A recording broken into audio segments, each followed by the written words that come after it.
લોકસભાનું જે સ્પીકર પદ છે એ પણ એમની સહયોગી પાર્ટીઓને આપવા માંગતું નથી.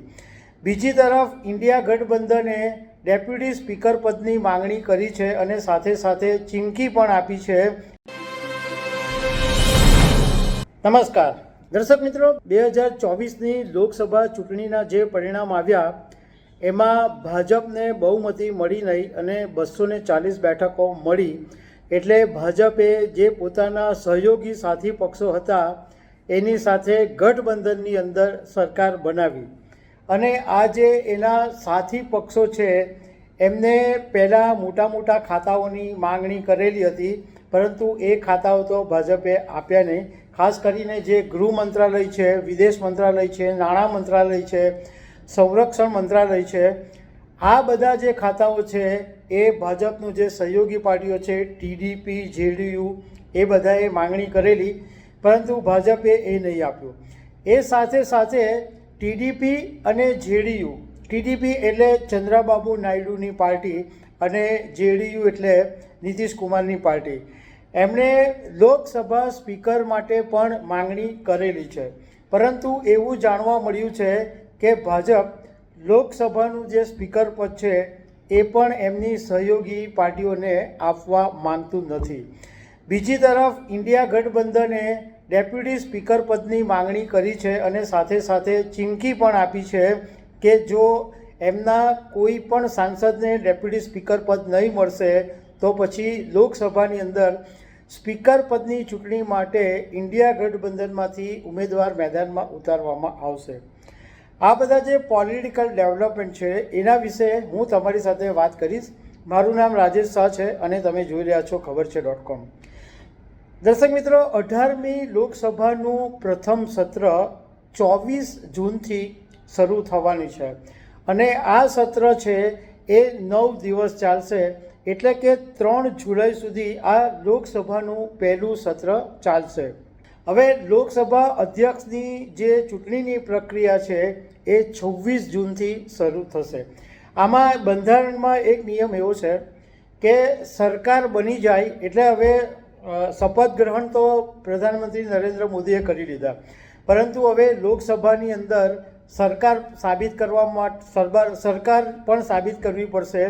એટલે એમના જે સાંસદો છે એની સાબિતી પણ કરવી પડશે. એટલે લોકસભામાં સરકાર બની જાય સત્તાવાર રીતે એના 3 દિવસની અંદર લોકસભાના સ્પીકરની નિમણૂક કરવાની હોય છે.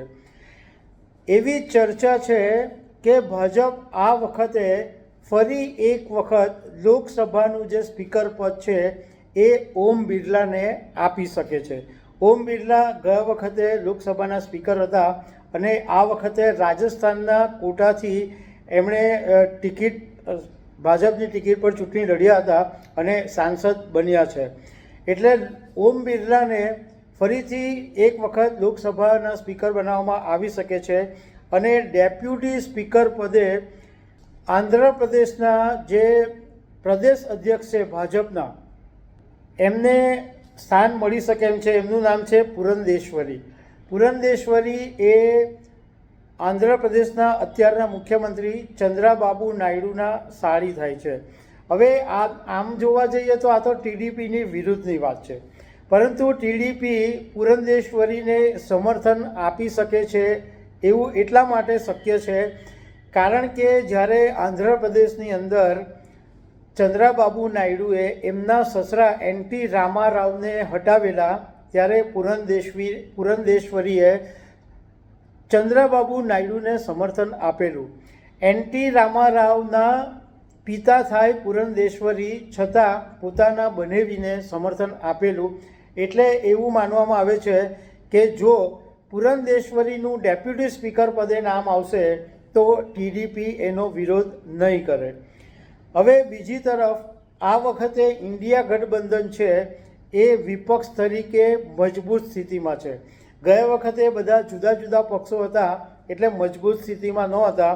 આ વખતે બધા એક સાથે લડ્યા એટલે મજબૂત સ્થિતિમાં છે અને એમને એવી આશા છે કે આ વખતે એમના કોઈ પણ એક સાંસદને ડેપ્યુટી સ્પીકરનું પદ મળી શકે છે. પણ ઇન્ડિયા ગઠબંધનને એવી ચીમકી આપી છે કે જો અમારા કોઈપણ સાંસદને ડેપ્યુટી સ્પીકરનું પદ આપવામાં નહીં આવશે તો અમે સ્પીકર પદ માટે અમારો કોઈ પણ ઉમેદવારને ઊભો કરી દેશું. હવે વિપક્ષને ડેપ્યુટી સ્પીકર પદ આપવાનું આમ પરંપરા રહી છે, પરંતુ 16મી લોકસભા એટલે 2014ની જે લોકસભા હતી એમાં એનડીએમાં જે સામેલ એઆઈડીએમકેના થંબીદુરાઈ હતા એમને ડેપ્યુટી સ્પીકર બનાવેલા, અને 17મી લોકસભા એટલે 2019 પછીની જે ચૂંટણી હતી એમાં કોઈને પણ ડેપ્યુટી સ્પીકર બનાવવામાં આવ્યા નહોતા. હવે આ જે સ્પીકર પદનું આટલું બધું મહત્ત્વ એટલા માટે છે કે એ કોઈ પણ શાસક પાર્ટી અથવા ગઠબંધનની તાકાતનું પ્રતીક હોય છે, અને લોકસભાની તમામ કામગીરી પર કંટ્રોલ રાખવાનું કામ સ્પીકરનું હોય છે. બંધારણની અંદર સ્પીકરની સાથે ડેપ્યુટી સ્પીકરની ચૂંટણીની પણ જોગવાઈ છે, જે સ્પીકરની ગેરહાજરીમાં ફરજ બજાવતા હોય છે. હવે જોવાનું એ રહેશે કે 26 જૂને જ્યારે ચૂંટણીની પ્રક્રિયા થશે ત્યારે કોને સ્પીકર પદ મળે છે, પરંતુ રાજકારણના જાણકારોનું માનવું એમ છે કે મોટે ભાગે ભાજપ લોકસભાનું સ્પીકર પદ બીજા કોઈને નહીં આપશે તો ભાજપના જ કોઈ સાંસદને આપશે. તો દર્શક મિત્રો, આવી અનેક વાતો સાથે અમે તમને મળતા રહીશું. Thank you very much.